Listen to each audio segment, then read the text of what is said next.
Om Namo Bhagavate Vasudevaya. Srimad Bhagavatam, Canto 7, Chapter 3, Hiranyakashipu's plan to become immortal, text number 29. Tam ishishe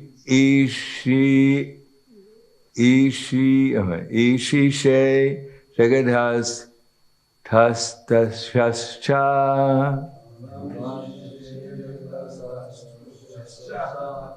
pranena mukyena pati prajanam chitasya chitaramana indriyanam patiramahan bhuta gunashayesha tvam ishishe jagatas tatastu shascha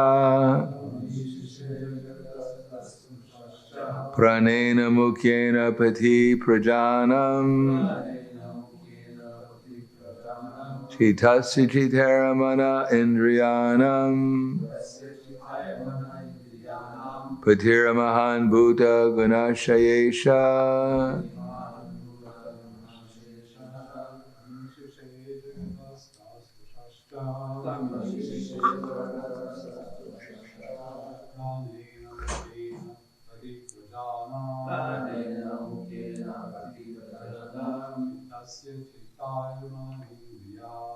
chitasya chitaramana indriyanam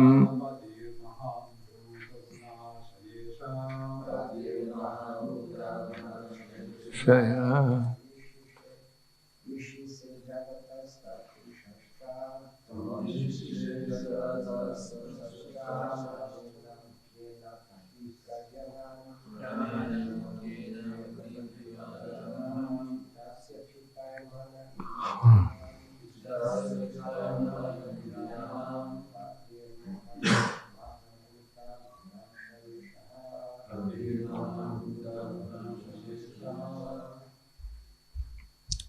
Jenske.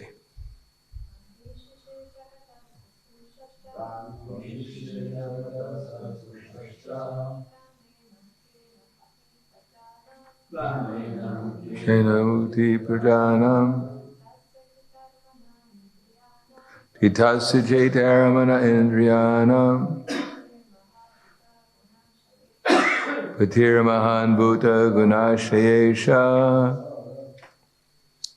Tvam you Ishishe actually control Jagataha of the moving beings.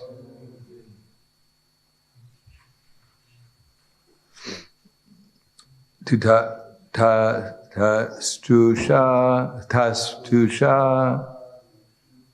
I guess, Tashusha, of the being that is dull or stationed in one place. Cha, and Pranena, by the living force. Mukyena, the origin of all activities. Pati, master. Prajanam, of all living entities. Chitasya, of the mind.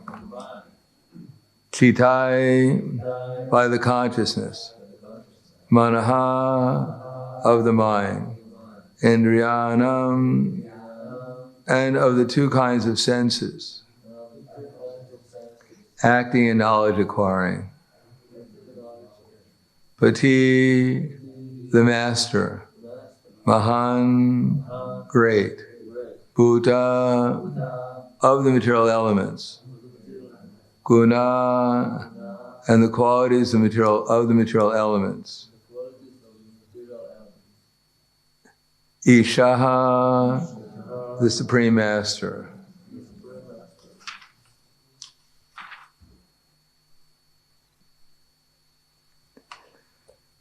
So more of Hiranyakashipu's flattery. People usually flatter people when they want something. He wants a lot. Translation and purport by His Divine Grace, A.C. Bhaktivedanta Swami Srila Prabhupada. Your Lordship, being the origin of the life of this material world, is the master and controller of the living entities, both moving and stationary, and you inspire their consciousness. You maintain the mind and the acting and knowledge-acquiring senses, and therefore you are the great controller of all material elements and their qualities, and you are the controller of all desires. It's getting a little too much. His flattery, of course, Lord Brahma is an instrument for Krishna, and therefore to some degree what he's saying is true, but he's just leaving Krishna out of the equation, as we see in the purport. In this verse, it is clearly indicated that the original source of everything is life. Brahma was instructed by the supreme life, Krishna. Krishna is the supreme living entity, Nityo Nityanam Chaitanas Chaitananam. And Brahma is also a living entity, but the original source of Brahma is Krishna. Therefore, Krishna says in the Bhagavad Gita 7:7, Matak Parataram Nanyed, Kinchit Asti Dhananjaya. O Arjuna, there is no truth superior to me. Krishna is the original source of Brahma, who is the original source of this universe. Brahma is a representative of Krishna, and therefore all the qualities and activities of Krishna are also present in Lord Brahma. Translation, your Lordship, being the origin of the life of this material world, is the master and controller of living entities, both moving and stationary, and you inspire their consciousness. You maintain the mind and the acting and knowledge-acquiring senses, and therefore you are the great controller of all the material elements and their qualities. You are the controller of all desires. Vam Vishnu Vidaya Krishna Prasthaya Buddhaya Srimate Bhaktivedanta Swami Tinamane Namaste Saraswatam Deve Gauravani Pracharne Nirvishesha Shindavadi Paskatyade Satarne. Hiranyakashipu, as we know, is going to ask for the benediction that he can become immortal. So he has to have some confidence that the person he's going to ask the benediction from has some power to grant it. If you go to a pauper in the street and you ask him, can you give me 100 million euros? You probably asked the wrong person. Now, if you ask him for 10 euros, you may have been asked the wrong person. If you ask him, could you give me the time of day? You might not even have a watch. So you have to make the benediction. You have to ask for benedictions and according to the person's ability to bestow the benediction. Hiranyakashipu is just leading up to asking for benedictions, and it looks like he's trying to convince himself, more than Brahma, of how powerful Brahma is, and then maybe he can grant him something which is impossible. Because after all, Hiranyakashipu figures, I already did some austerity which was impossible from the normal perspective, and therefore let me ask for a benediction which was impossible. Maybe I'll get it. As we know, Lord Brahma tells him that I myself am temporary, which is contrary to what Hiranyakashipu thought in the previous verse. Why should I try to go to Dhruvaloka, which is just temporary? Let me take over Brahmaloka. He doesn't realize that Brahmaloka only lasts for 311 trillion, 40 billion years, which for ourselves is practically eternal. But for Mahavishnu, it's just an exhalation. It's really not a big thing. Dhruvaloka, on the other hand, even after the annihilation of this universe, it remains. So obviously, Hiranyakashipu bought the wrong book. Maybe he got the 72 edition.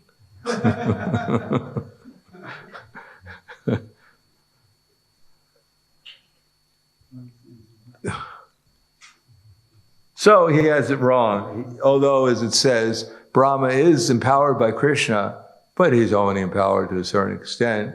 And even if Hiranyakashipu went directly to Krishna and asked for the benediction, then Krishna would say, well, it's not possible. Why ask for something which is not possible? It's just impossible. To be in an ever-changing world, and according to how it's changing, it changes according to Krishna. Krishna is changing it, his material nature is changing it, and it's according to certain laws. Like if the soul, if its desires are changing, then it has to get the results of its desires. As long as the soul is in the material world and it's any kind of body, then the body is going to act according to the modes of material nature, and one is getting either karma, if it's acting according to the modes of nature, or devotional credit, devotional advancement, if it's acting in devotional service. There's no third thing in the material world. Hiranyakashipu, Ravana, and others want three things. Of course, they only accept two. They want the ever-changing world, all based upon karma and the modes of nature under the influence of time, and they want to go beyond time and therefore not be influenced by karma or by if you're not influenced by time, karma and guna. But the only way you can achieve that is the second way, is by spiritual life. But they want it without spiritual life, and therefore they're just wasting their time. Because Krishna hasn't arranged three alternatives. Either you work in the material world, or you work in the spiritual world, or you work in your own world. There is no your own world where you make the laws yourself and God is outside the equation and you're not controlled either by the material nature or by the spiritual nature. You're the controller. It just doesn't happen that way. It's just a dream. Not only is it a dream, but it creates a very unpleasant circumstances for the people who work so hard to achieve something impossible. In other words, if you really want a third alternative and it can't be done, and you work hard to get it, that's called shrama evi kevalam, a useless waste of time. The only thing you can get is disappointment. It doesn't matter who you flatter, how much austerity you do, you can walk around in your hands for 100,000 years, and you still won't get it. And as we find out from the history, Hiranyakashipu just doesn't get it. But that's Krishna's arrangement, because he wants pastimes in the material world with his gatekeepers, but he just doesn't get it. Although he's on the lap of Lord Nrsingadev, Nrsingadev rips him apart, he doesn't get that Nrsingadev is God. And therefore he has to take birth as Ravana. But because he was killed by God, Krishna, Nrsingadev, therefore he got opulence, but less opulence than he had as Hiranyakashipu. First of all, he offended his son, and that itself takes away a lot of your opulence. But he was killed on the lap of Nrsingadev, therefore he's destined to get some opulence. But he was born this time as Ravana, which comparatively, he was just like a little insect compared to Hiranyakashipu. And then again, he offended Lord Ram, and he offended the goddess of fortune, and he offended Hanuman and others, so then he took birth as Shishupal. Still, he got some opulence being killed by Ram, but it was greatly diminished. He was like an insect compared to Ravana. And then, of course, in this incarnation, he's killed by Krishna, and he still doesn't get it. And therefore he comes back as Jagai and Madhai, and then they get it, and they can go back to the spiritual world again. So the whole idea is to understand that we're Krishna's eternal servants. Krishna's arranged it for Hiranyakashipu, Hiranyaksha. He's arranged it for us. Probably not as dramatic for us, but he's arranged it. The material nature will show us we have two choices.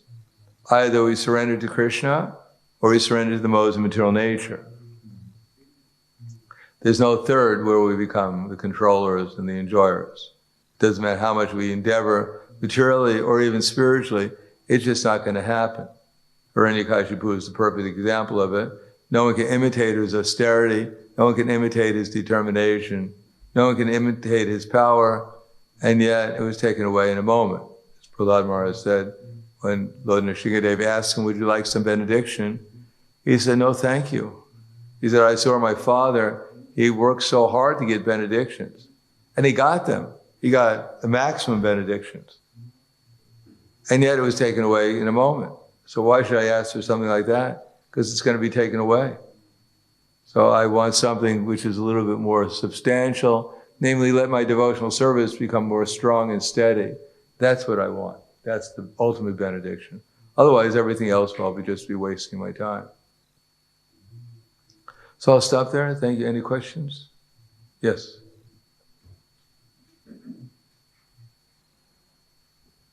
Hare Krishna.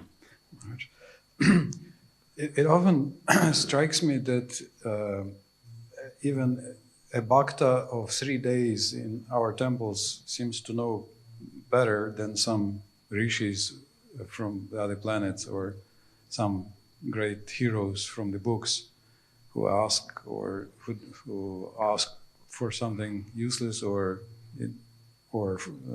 describe some philosophy that everybody knows is wrong. Except for them.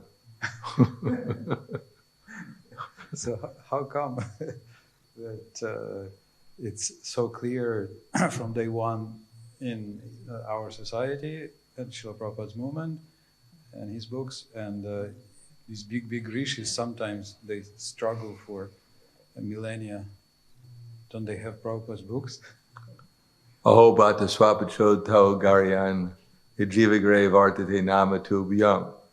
That it's not by accident that someone comes and hears a philosophy even for a few days. They must have executed tapastapus, te jahavus shasna arya. They must have done a lot of austerities in their past lifetime to get the association of devotees hearing the right philosophy. Still, we can see that most people don't take advantage of it because they can hear the right philosophy and then they don't follow it. So it's not a question of just hearing the correct philosophy, even accepting it. It's if you actually follow it, that makes the difference. Otherwise, you accept it and then you'll forget it. As soon as you start doing something different, immediately you'll forget. But this is what the rishis, after many austerities they go through, they get the chance to come to a Hare Krishna temple in some future lifetime and hear some philosophy. At least they get some benefit. Otherwise, we may glorify the rishis. They may be millions of times more powerful than we are. But if they're not engaged in devotional service to Krishna, they're also just wasting their time. Although much more pleasantly than we are.